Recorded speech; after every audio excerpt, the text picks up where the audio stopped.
शिवानीज किचनमध्ये तुमचं स्वागत आहे। आज मी दूध फाडून जे दुधाचं छेना म्हणतात त्याला हिंदीमध्ये, मराठीत काय म्हणतात हे मला माहीत नाही आहे। तर त्या फाटलेल्या दुधापासून एकदम डिफरंट अशी डिश तुमच्यावर शेअर केली आहे। स्वीट डिश आहे, खूप टेस्टी डिश आहे आणि खूप हेल्दी पण डिश आहे। तर नक्की ट्राय करा। रेसिपी सांगण्याअगोदर जर माझे चॅनलला सबस्क्राईब नसेल केलं तर सबस्क्राईब करा, व्हिडिओ आवडला तर लाईक करा आणि शेअर करा। मी तर 3 पाव दूध घेतलं होतं, म्हणजे अर्धा लिटरची 1 पिशवी आणि पाव लिटरची 1 पिशवी घेतली होती। ते दोन्ही पिशव्या मी एका कढईमध्ये किंवा तुम्ही पातेल्यातही तापू शकता। फक्त आपल्याला दूध फाडून घ्यायचं होतं, त्यामुळं दूध व्यवस्थित गरम केलं आणि उकळलं होतं। जर दूध उकळलं नाही तर आपण जे म्हणजे दूध फाडणार आहे ते प्रोसेस व्यवस्थित होत नाही। तर आपल्याला दूध व्यवस्थित उकळून घ्यायचं आहे। तर मी चमच्याच्या मदतीने त्याला हलवते दुधाला, कारण की दूध खाली लागायला नाही पाहिजे आपलं। त्यामुळे मी व्यवस्थित दूध हलवून घेते। दुधाला एक अशी उकळी आली की आपण दूध फाडून घेऊया। त्यासाठी मी एका भांड्यामध्ये अर्धी वाटी विनेगर आणि अर्धी वाटी पाणी हे दोन्ही मिक्स करून घेतलं होतं। तुम्ही बघू शकता दूधला मस्त अशी एक उकळी आली आहे। आता गॅस बारीक करते, नाही तर दूध आपलं उतू जाईल। गॅस बारीक करून आता आपण दूध फाडून घेऊयात।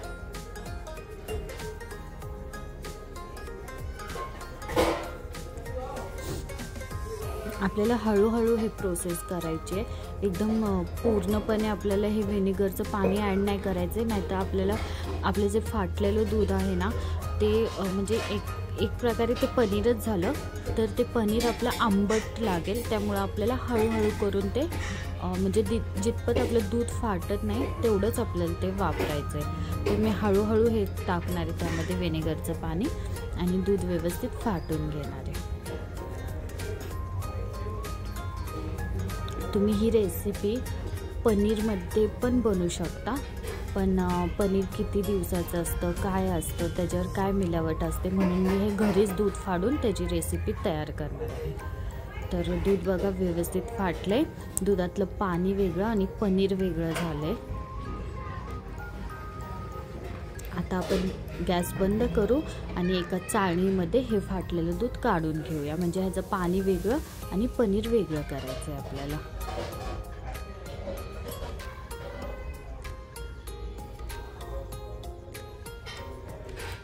आता मी एक भांडं घेतलंय, त्यामध्ये आपण भजी तळतो ते झाऱ्या घेतलेला आहे आणि आता त्यामध्ये मी हे सगळं पनीर काढून घेणार आहे आणि ह्याला आपल्याला स्वच्छ धुवायचं। तुम्ही भांड्यावर एखादा रुमाल पण ठेवू शकता आणि रुमालावर पण हे काढू शकता, एखादी चाळण ठेवू शकता आणि मग वरून तुम्ही त्यावर पाणी टाका आणि त्याला स्वच्छ धुवून घ्या, कारण की आपल्याला ते व्हिनेगरचा वास आणि ते आंबटपणा त्याच्यात राहिला नाही पाहिजे। त्यामुळे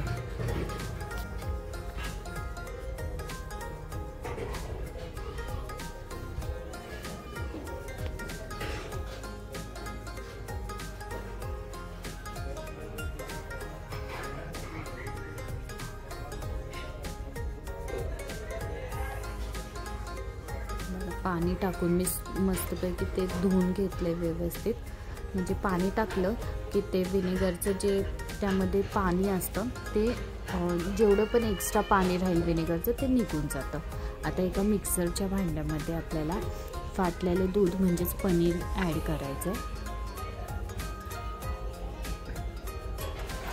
त्यामध्ये चवीनुसार साखर। आता हे जे फाटलेलं दूध होतं ते 1 वाटी झालं होतं आणि अर्धा वाटी मी साखर घेतली। कमी जास्त करू शकता, तुम्हाला कितपत गोड पाहिजे तेवढं तुम्ही ते ठेवू शकता। साखर ॲड केली, विलायची ॲड केल्यात 2, विलायची पावडरसुद्धा ॲड करू शकता तुम्ही, पण माझ्याकडे पावडर अवेलेबल नव्हती त्यामुळे मी विलायची ॲड केली। त्यामध्ये दूध ॲड करूया। मी इथं बघा 1/4 कप दूध घेतलं होतं, ते मी ॲड करते। मला तेवढंच दूध लागलं बरोबर, तर व्यवस्थित मेजर करून घाला। मी 1 कप भरून फाटलेलं दूध म्हणजेच पनीर घेतलं होतं, अर्धा कप साखर आणि 1/4 कप मी दूध ॲड केले, 2 विलायची ॲड केला। आता मिक्सरमध्ये हे सगळं बारीक करून घेऊया।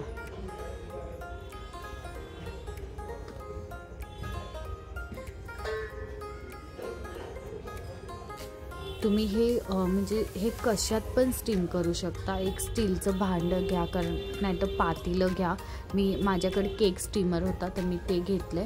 त्यावर मी व्यवस्थित तूप लावून घेते.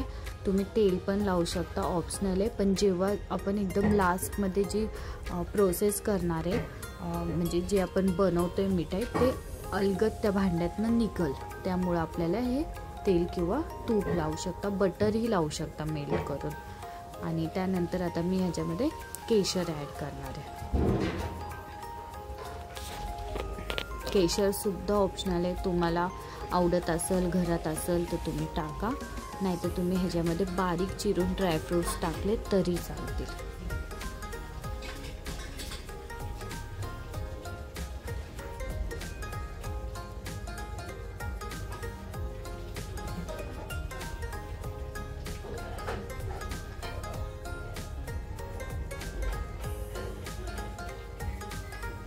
केशर व्यवस्थित मी सगळ्या भांड्याला लावून घेतलेलं आहे. आणि केशर टाकायचं हेच एक म्हणजे केशर टाकल्यावर जो रंग त्या मिठाईला येतो त्यामुळेच मी केशर ॲड केलं आहे. बाकी काही कारण नाही आहे. केशरने काही टेस्ट इतकी छान येत नाही, पण ते रंग एकदम छान येतो. ते नंतर तुम्हाला दिसेलच, त्यामुळे ते मी केशर ॲड केलं होतं. आता जे आपण म्हणजे मिक्सरमध्ये पूर्ण वाटण तयार केलं आहे ते मी हळूहळू चमच्याने ते मी ॲड केलं आहे. कारण की जर आपण डायरेक्टली मिक्सरच्या भांड्याने टाकलं की ते केसर एक साईडला होईल, म्हणून हळूहळू मी ते ॲड केले. मग पूर्ण मी त्याच्यामध्ये बघा टाकले ते. आणि आपली विलायची पण बघा एकदम बारीक मस्तपैकी अशी वाटल्या गेली त्याच्यावर. आता थोडंसं भांडं टॅप करूया आणि आता आपण त्या भांड्याला फॉईल लावून घेऊया. फॉईल पेपर लावा, ऑप्शनल आहे, नाहीतर तुम्ही तसंच ठेवलं डब्बा तरी चालेल. मी एका साईडला पाणी उकळायला ठेवलं होतं कढईमध्ये, मी त्याच कढईमध्ये ठेवलं होतं. तुम्ही पातेल्यात पण ठेवू शकता. पाणी उकळायला ठेवलं, त्यामध्ये एक खाली स्टँड ठेवला होता. आणि आता हे जे आपण केकच्या भांड्यामध्ये जे बॅटर वतलं होतं ते आता मी अलगद त्या कढईमध्ये ठेवते. वरून झाकण ठेवणार आहे आणि मोजून आपल्याला 20 मिनटं मीडियम गॅसवर हे शिजून घ्यायचं, स्टीम करून घ्यायचं. मोजून 20च मिनटं लागतात, कारण फाटलेलं दूध आहे तर ते लवकर एकदम स्टीम होतं. बघा पाणी पण माझं पूर्ण कढईमधलं संपलं होतं.